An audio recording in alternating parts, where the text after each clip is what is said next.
friend, my brother, comrade in arms, founder, Jan Suraj Party, திரு பிரசாந்த் கிஷோர் அவர்கள் இன்னைக்கு நம்மளுடைய இந்த தமிழக வெற்றி கழகத்தினுடைய 2ஆம் ஆண்டு துவக்க விழாவிற்கு சிறப்பு விருந்தினராக கலந்துக்கிட்டு பேசியது மிக்க மிக்க மகிழ்ச்சி. அவருக்கு என்னுடைய மனமார்ந்த நன்றியை தெரிவிச்சுக்கிறேன். We are an emerging primary political force in Tamil Nadu politics with a firm commitment to create history in the upcoming 2026 assembly elections of Tamil Nadu, like 1967 and 1977 assembly elections of our state.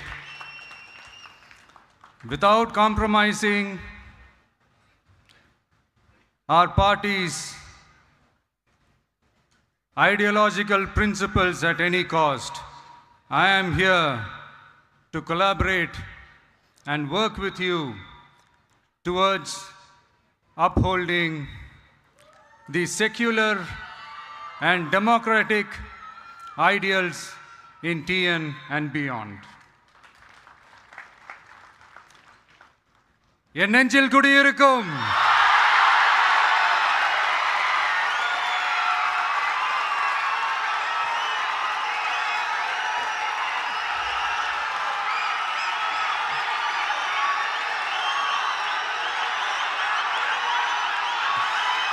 என்னுடைய தோழர்கள், தோழிகள்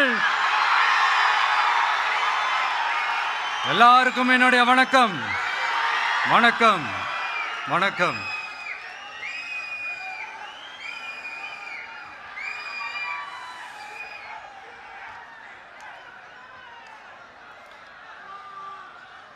இந்த அரசியல்னாலே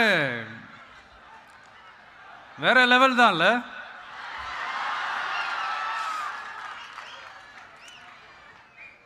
ஏன்னா இந்த அரசியலில் மட்டும்தான் வித்தியாசமான ஒன்று நம்ம பார்க்கலாம். யார் யாரை எப்போ எதிர்ப்பாங்கன்னே நமக்கு தெரியாது. யார் யாரை எப்போ ஆதரிப்பாங்கன்னே நமக்கு தெரியாது. அதை கணிக்கவே முடியாது. அதனால தான் இந்த அரசியலில் மட்டும் முன்னாடியெல்லாம் சொல்லி நம்ம கேள்விப்பட்டிருப்போம், நிரந்தர நண்பனும் நிரந்தர எதிரியும் இல்லைன்னு சொல்லுவாங்க. அரசியலுக்கு யார் வேணாலும் வரலாம், அது ஒரு ஜனநாயக உரிமைன்னு சொல்லுவாங்க. ஆனால் மக்களுக்கு ரொம்ப ரொம்ப பிடிச்சி போன ஒருத்தன் அரசியலுக்கு வரான்னா அதை கண்டிப்பாக நல்லவங்க எல்லாம் வரவேற்பாங்க. ஆனால் ஒரு சில இந்த அதிகார இல்லை அது வேணாம், ஒரு சில பேருக்கு மட்டும் கொஞ்சம் எரிச்சல் வரத்தானே செய்யும். அது இருக்கும் தானே.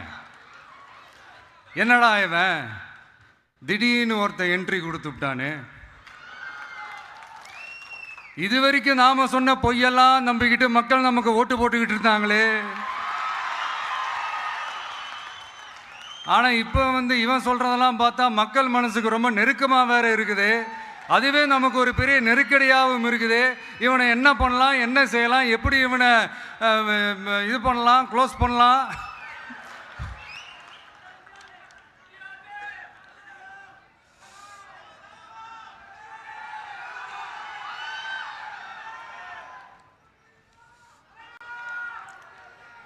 எப்படி இவனை க்ளோஸ் பண்ணலாம், ஒரு கன்ஃபியூஷன் ஒன்று வரும். அந்த கன்ஃபியூஷனில் கத்துறதா கதறதா என்ன பண்ணுறதுன்னு தெரியாமல் வர்றவன் போகிறவன்லாம் கட்சி ஆரம்பிக்கிறான்னு சொல்லி இப்படி ஏதாவது பேச ஆரம்பிப்பாங்க. இப்போ நம்ம ஆட்சியில் இருக்கிறவங்க நமக்கு எதிராக பேசுகிறாங்க இல்லையா, அந்த மாதிரி. இப்படிப்பட்ட ஒரு அரசியல் காலத்தில் கொஞ்சம் கூட ஒரு பயம் இல்லாமல், ஒரு பதட்டம் இல்லாமல், வர்ற எதிர்ப்புகள் எல்லாத்தையும் சும்மா லெஃப்ட் ஹேண்டில் டீல் பண்ணிக்கிட்டு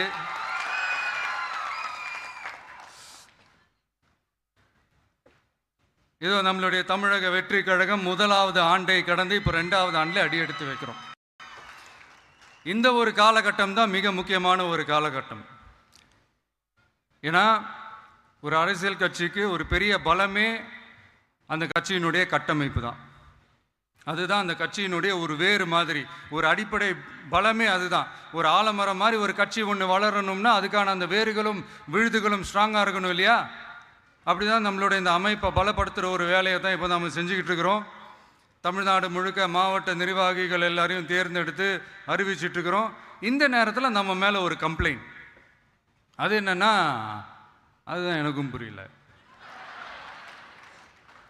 நம்மளுடைய மாவட்ட நிர்வாகிகள் எல்லாருமே வெறும் இளைஞர்களாகவே இருக்கிறாங்களாம்.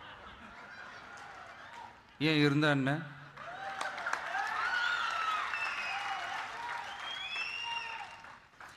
அறிஞர் அண்ணா அவர்கள் கட்சி ஆரம்பிச்சப்பா அவர் பின்னாடி நின்னதும், புரட்சி தலைவர் எம்ஜிஆர் அவர்கள் கட்சி ஆரம்பிச்சப்பா அவர் பின்னாடி நின்னதும் வெறும் இளைஞர்கள் தான். அந்த இளைஞர்களால தான் 1967லையும் 1977லையும் அந்த 2 தேர்தலையுமே ஒரு மிகப்பெரிய ஒரு வெற்றி கிடைச்சது. வரலாறு, அதுதான் வரலாறு.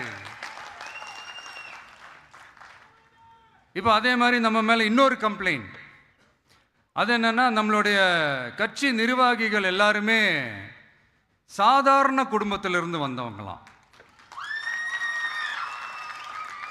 அதே தான் இங்கேயும் கேட்குறேன், ஏன் வரக்கூடாதா?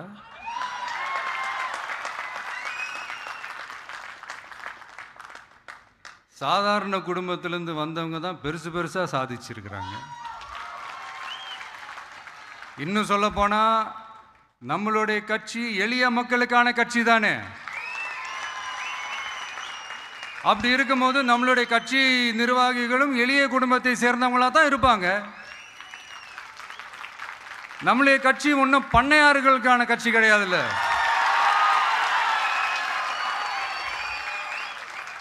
முன்னாடிலாம் அந்த காலத்தில் பண்ணையாருங்க தான் பதவியில் இருப்பாங்க. இப்போ கொஞ்சம் உள்டா மாறிடுச்சு, பதவியில் இருக்கிறவங்களாம் பண்ணையாரா மாறிடுறாங்க.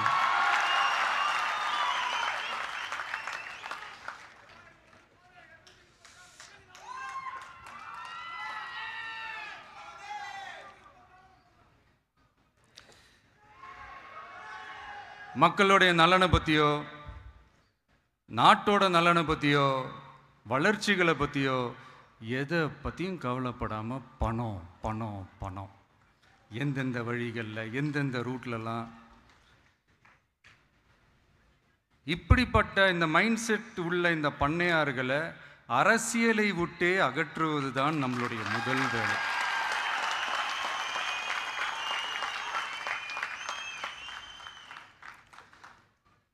அதை ஜனநாயக முறைப்படி நம்ம செய்கிறதுக்கு தான் 2026 தேர்தலை நம்ம சந்திக்க போகிறோம். அந்த தேர்தலை சந்திக்க ரொம்ப ரொம்ப முக்கியமான விஷயம் பூத் லெவல் ஏஜென்ட்ஸ், BLA அப்படின்னு சொல்லுவாங்க. அது ரொம்ப ரொம்ப முக்கியம்.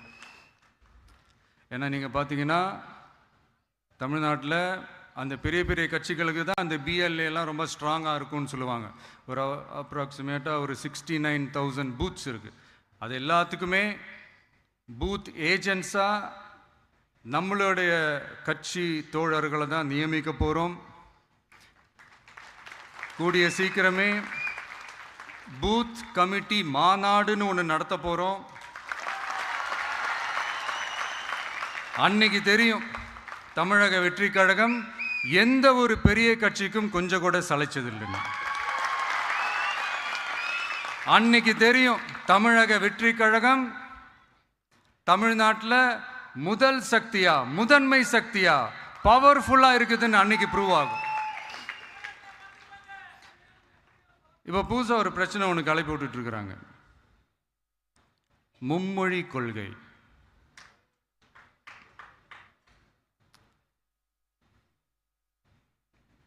அதாவது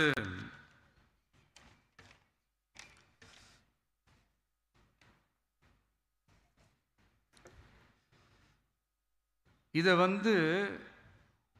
இங்கே செயல்படுத்தலைன்னா இந்த கல்விக்கான நிதியை நம்மளுடைய மாநில அரசுக்கு கொடுக்க மாட்டாங்களாம். இந்த எல்கேஜி யூகேஜி பசங்க சண்டை போட்டுப்பாங்க தெரியுமா, அந்த மாதிரி கொடுக்க வேண்டியது அவங்களோட கடமை, இங்கே இவங்க வாங்க வேண்டியது இவங்களுடைய உரிமை. ஆனால் இவங்க 2 பேரும் இங்கே எவ்வளோ சீரியஸாக ஒரு பிரச்சனை ஓடிட்டு இருக்கு. இவங்க 2 பேரும் அதாங்க நம்ம பாசிசமும் நம்ம பாயாசமும், அதான் நம்ம அரசியல் இனிமையும் கொள்கை இனிமையும். 2 பேரும் என்ன பண்ணுறாங்கன்னா 2 பேரும் பேசி வச்சுக்கிட்டு இந்த செட்டிங்லாம் பண்ணி வச்சுக்கிட்டு மாற்றி மாற்றி சோஷியல் மீடியாவில் ஹேஷ்டாக் போட்டு விளையாட்டுருக்குறாங்க.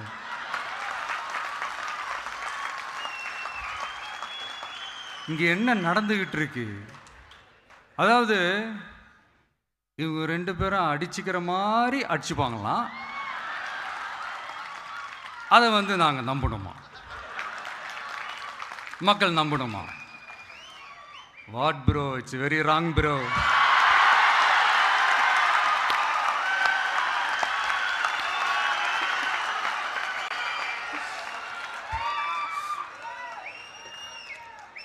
இதுக்கு நடுவில் நம்ம பசங்க உள்ள பூந்து அங்கே ஒரு சம்பவம் ஒன்று பண்ணிட்டு டக்குன்னு வெளியே வந்துடுறது.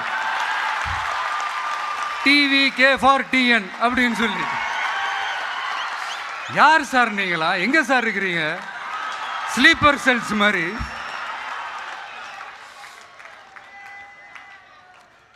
அதனால இதெல்லாம் மக்களுக்கு நாம சொல்லி புரிய வைக்க வேண்டிய அவசியமே கிடையாது. அவங்களுக்கே தெரியுதெல்லாம் எவ்வளோ பெரிய ஒரு ஏமாத்து வேலைன்னு. நம்ம ஊர் சுயமரியாதை ஊர், நாம் எல்லாரையும் மதிப்போம். ஆனால் சுயமரியாதையை மட்டும் யாருக்காகவும் எதுக்காகவும் விட்டு கொடுக்க மாட்டோம். நாம் எல்லா மொழிகளையும் மதிப்போம், அதில் மாற்றுக்கிறதே கிடையாது. தனிப்பட்ட முறையில் யார் வேணாலும் எந்த ஸ்கூலில் வேணாலும் படிக்கலாங்க. உனக்கு எந்த மொழி வேணுமோ, எப்போ கற்றுக்கணுமோ, உனக்கு எப்போ தோணுதோ கற்றுக்கலாம். அதெல்லாம் அவங்கவுங்களுடைய தனிப்பட்ட ஒரு உரிமை. ஆனால் கூட்டாட்சி தத்துவத்தை மீறி மாநில தன்னாட்சி உரிமைக்கு எதிராக ஒரு மாநில அரசின் மொழி கொள்கையை, கல்வி கொள்கையை கேள்விக்குறியாக்கி வேறு ஒரு மொழியை வலுக்கட்டாயமாக திணிச்சா, அதுவும் அரசியல் ரீதியாக திணிச்சா எப்படி ப்ரோ?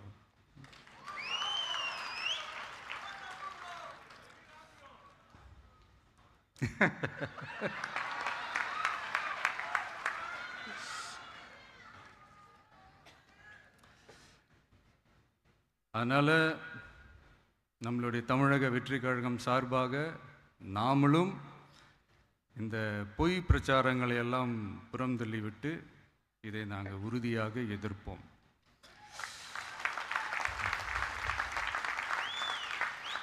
கான்ஃபிடென்ட்டாக இருங்க, நல்லதே நடக்கும், வெற்றி நிச்சயம். மீண்டும் சந்திக்கும் வரை நன்றி, வணக்கம்.